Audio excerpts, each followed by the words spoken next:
1,000 miles in 24 hours on a rented Honda Rebel that cost $54 a day. This is the Iron Butt Challenge, and I wanted to see if I could do it alone to the southernmost point of the US. I'm having some regrets at this point. I've gotten really addicted to road trips. I've done over a dozen now, and last year I had plans to do at least 10 more, but then I crashed.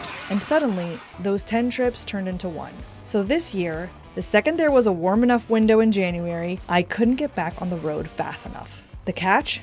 I only had about a week. I had to be back home to fly out to film some crash test gear at a lab, and many of you have told me to try an Iron Butt Challenge. But every time I'd read those comments, I'd think, I can't do that. But then I remember what we do here on this channel whenever we get a case of the I can'ts.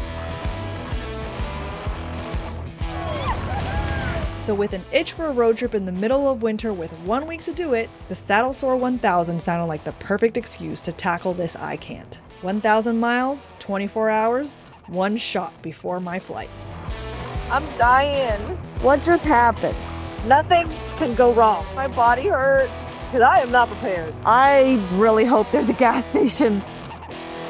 The only place I could ride to that was warm enough in January would be south. So Key West sounded like the perfect destination. Still retraining my knee since my wreck 9 months ago, not having ridden either of my bikes since then, I didn't want to take one of them. One being abnormally heavy and the other being quite tall. Learning to pick up and handle them at slow speeds was quite a learning curve. I didn't know if I could right now. So something smaller, but not so small that I'd be torturing myself like I did on a 250 across the country several months prior, sounded just right. So I'd be on a Honda Rebel 1100 touring model, half the weight of my Harley, with a low enough seat height that my feet would be flat on the ground. I just did my eyebrows yesterday, so they're like extra dark today and the next few days. But it is 2:40 a.m. I woke up at 2 o'clock. Gas station stop number 1. I gotta take a picture of the receipt. That's how you log your miles and you can prove that you were where you actually were. Because my route will be kind of zigzaggy to make it right at 1,000 mile mark. It's gonna be like 1,001 miles. I don't drink caffeine ever. Even just a cup of decaf green tea in the morning, which is 5 milligrams of caffeine, messes with my sleep. And I just had a third of this super healthy energy drink my niece recommended to me, and it's like 70 milligrams of caffeine. In theory, I should be awake until like next year.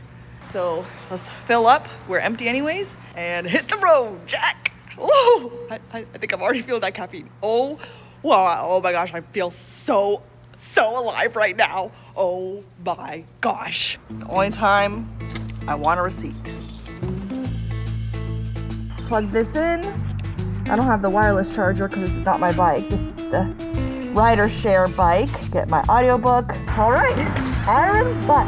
Here we go.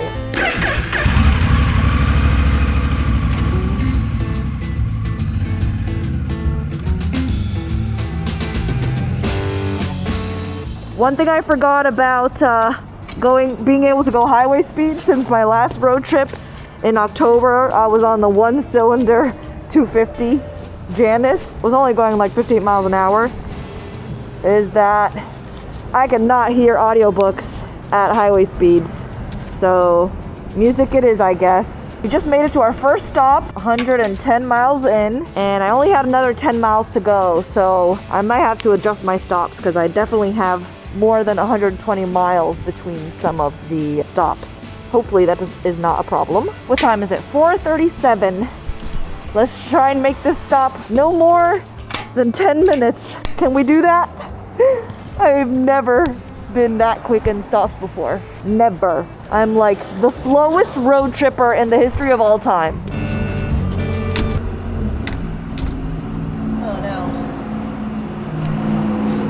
What's a girl to do if the bathroom is closed? Dang it, I just realized I didn't get a receipt and this place is closed. Because it's like 4 in the morning. Shoot, how am I gonna prove I was here? I still gotta go to the bathroom. Maybe I'll just wait. Let's see, can I make it 2 hours?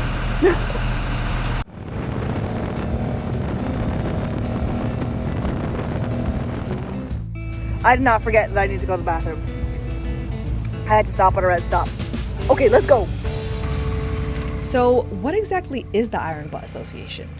They say they're an international organization dedicated to safe long-distance riding, but we all know the motivation here isn't safety. Riders are nuts, and sometimes your riding addiction just always wants more. The IBA grew out of informal endurance rides where riders challenge themselves to cover extreme distances within strict time limits, like 1,000 miles in under 24 hours, or the Saddle Sore 1000. That's just the first of their many challenges. They're now known as the world's toughest riders. And today, the IBA certifies thousands of riders worldwide each year, but only if riders follow the rules, documentation, and timing requirements to the mile and the minute.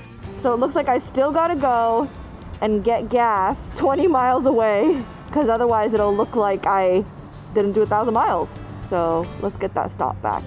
796 miles to go. We've already done 300 miles already? Oh my gosh. I'm like still feeling so wired.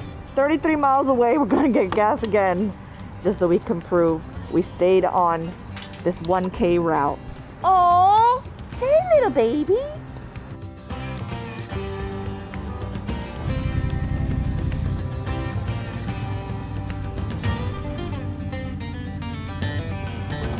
I felt something bump me.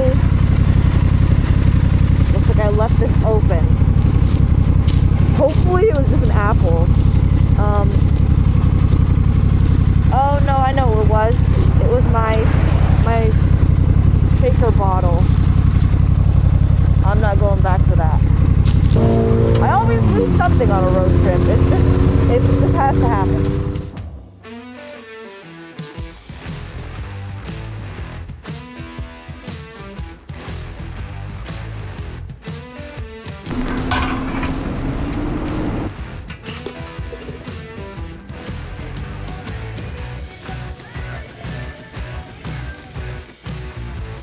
It is 12 o'clock. I'm halfway there. I've gone 500 miles and I've got 500 miles more to go. So I've been riding how long? 9 hours. This first half was mostly nobody on the road, so hopefully I get this lucky on the way there too. Okay, so while we're at this gas station, I'm gonna show you all how you can not only cover the expenses of your road trips, but get paid and make money to do it. So I do this full time. I basically ride for a living. It's like I'm gonna get paid to do an iron butt challenge. I'm gonna show you all my real channel breakdown, expenses and income. So you can see here, 48% of my income came from AdSense. That's not ideal. I definitely want to change that. I've been meaning to for literally years, by basically like having your own product or your own business. Anyone I know that's doing that and then starts making YouTube videos just does so great.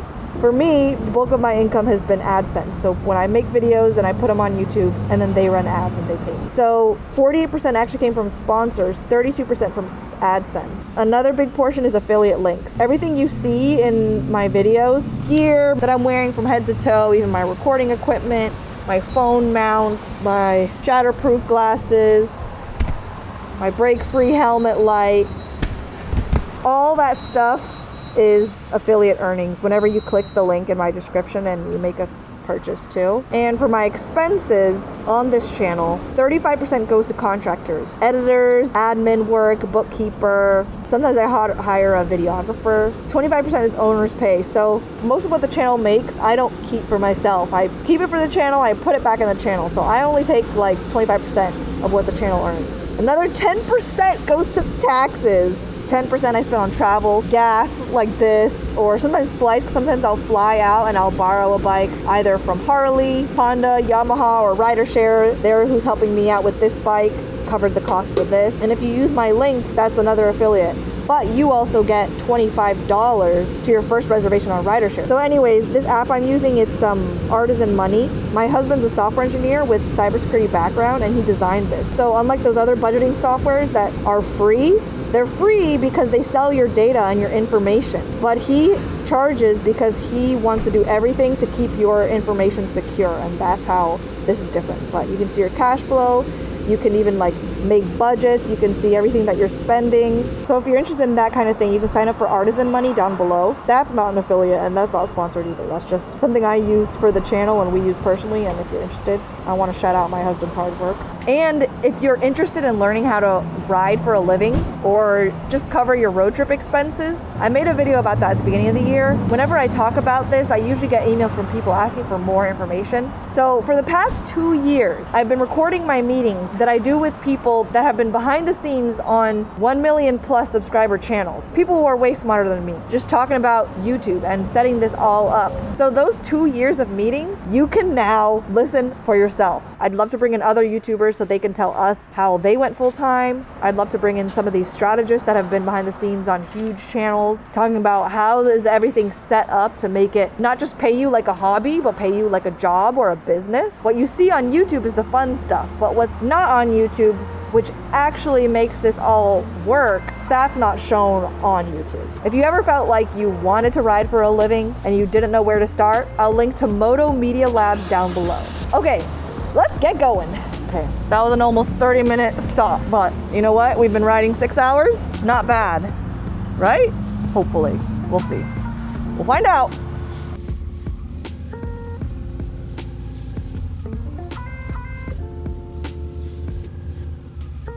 That is not a cheap toll. I don't know if I have enough. Oh no. 1, 2, 3. There's 3. 75. Thank you.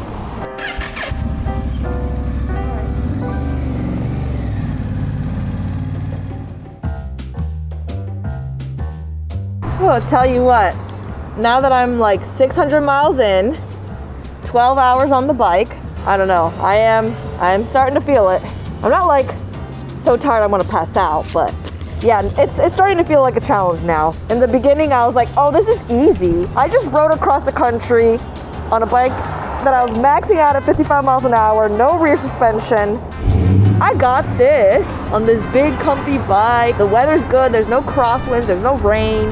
I changed my mind. Definitely starting to feel like a challenge now. Initial high has worn off. As long as I can have daylight, but when does the sun set? That's the 6 o'clock, oh boy.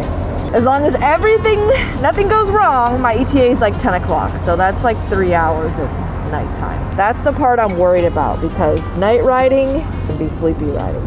Maybe I should have waited to have that caffeine. But I just wet my shirt in the sink, so it's all wet, so it'll feel like a nice AC for a little bit. 83 in the shade. Pretty sure it was like 90 on the road. All right, let's go.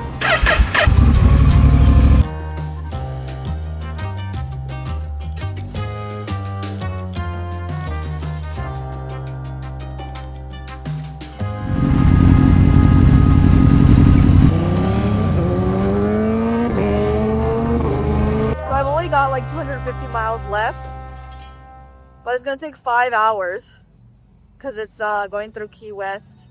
So I really want to go to the southernmost point of the US. I just want to like find another 250 miles on the highway instead. I'm dying. My body hurts. I really regret not bringing that bubble seat. I was like, oh, this seat's comfortable enough. Well, is it comfortable enough for 24 hours? What was I thinking? I'm having some regrets at this point. I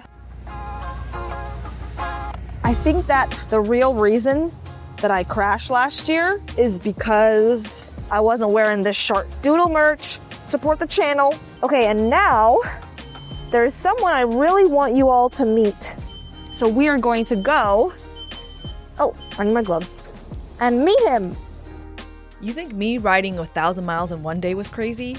This is the man who did it 146 days in a row. 74 of those days with a broken collarbone and ribs. Yes, 146,000 miles in 146 days. Which one of these bikes looks like it's done like hundreds of thousands of miles? Here it is. Nice to see you and meet you in person. Good, how are you? I'm hanging in there for a beat up, crippled old man. This is world record rider Pat Cornell. What is this crazy thing that you're doing right now? 200,000 miles, 1 year, one bike. And that was after completing 146,000 in 146 days to raise money from myotonic muscular dystrophy. So how many miles have you got on this bike so far. It has a little over 161,000 on it since May 1st.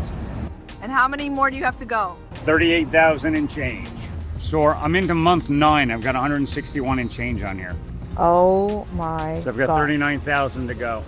9 months, 39,000 miles to go, $24,000 to go. And then you can get surgery for your broken collarbone and your broken rib that you rode And with. the rib's fine, Oh my God. but I got to get the rotator cuff, the puncture in the rotator cuff taken care of, Oh and I got to get the collarbone fixed. It's not trying to heal anymore.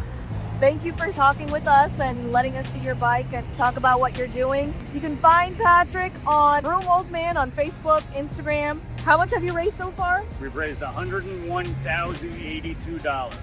And how much do you have left to get to your goal? We need 24,000. I think it's 24,012. Our goal was 125. And how many more miles you got left? I have just a little over 38,000 miles left to hit 200,000. All right. I'm going to link to Patrick down below, and that's where you can find the Myotonic Foundation to donate so you can get to the final goal of $125,000. And then you can get surgery for what he broke and have them fixed yet because he's riding instead. You got a lot of screens. Pat's going to follow me a little bit, so I'm literally about to be followed by a world record holder. This road trip and making a video about it, the planning, the storytelling, actually being able to get paid to do it, is exactly the kind of things we talk about behind the scenes only inside Moto Media Labs. Oh my gosh, you've got chickens sleeping in bushes here? What? That is so cool. Only 148 miles to go, but it's gonna take over 3 hours because it's through Key West, so it's in town. I can't believe it. I literally cannot believe it. We are almost there. We're at the last stretch. I am in such disbelief. My eyebrows are so dark. I look like a cartoon villain. Why? This is so embarrassing. Anyways, so nothing can go wrong. Nothing. Because I am not prepared.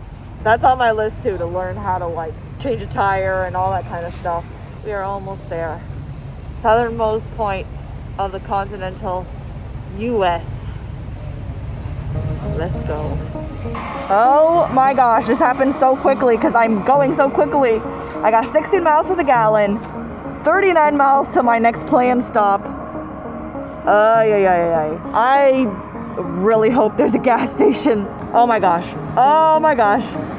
Whew. Hallelujah. I think we have a winner. Please be open though. Is it going to be open? I just saw Joko's video about Iron Butt, and he said that even though gas stations stay open 24 hours, sometimes that's a lie. Cross your fingers for me. One of these. Oh my gosh. 10 miles to go. Hallelujah. Open. You better be open. Okay, this is starting to get toasty the further south I go. 71 already? Holy cow. Maybe 89 will give us better fuel range than we've been getting. Whoo-wee. That was scary. At about 10 to 11 o'clock at night, way past my usual bedtime, with nothing for light but the stars and a dimpy headlight, I couldn't see it, but I could smell the ocean. With the speed limit signs going down, I was starting to get really tired, but I knew I was getting closer and closer. I started belting out Disney songs just to stay awake. Prince Ali, fabulous he, Ali Ababa. My gosh, we just hit it. What just happened? How long have we been on the road? I feel like this has been my life for 3 weeks. Did I really just leave Georgia this morning? How? How is this possible? It's 11:30, so it's still technically the same day. Here it is, the final receipt.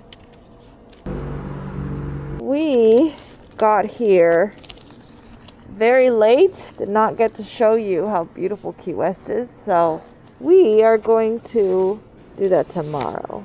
I just dropped my glasses in the toilet. 211? You're a little dirty liar. That is not your range.